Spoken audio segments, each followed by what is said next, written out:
तृतीय प्रश्न, प्रत्येक विश्वासी परभाषा कथा कहिबे कि?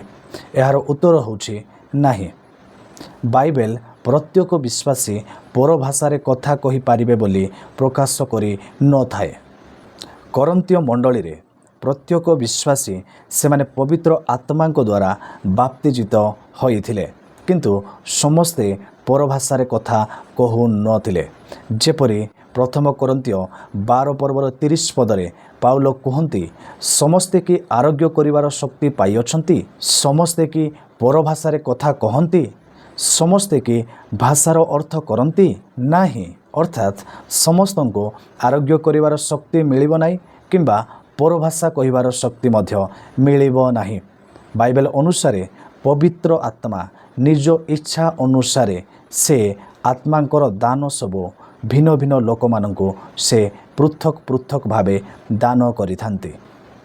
प्रेरित पुस्तक रे मध्य अनेक घटना गुड़िक आम्भे माने जेतेबेले ध्यान सह देखिबा, सेठारे लोक माने पवित्र आत्मा प्राप्त होउछंती एवं परभाषा कथा कहूअछंती।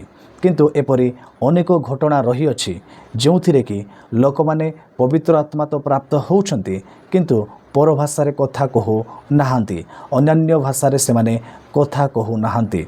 यार अर्थ प्रत्येक विश्वासी मानंको परभाषार दान मिलिबो नाही।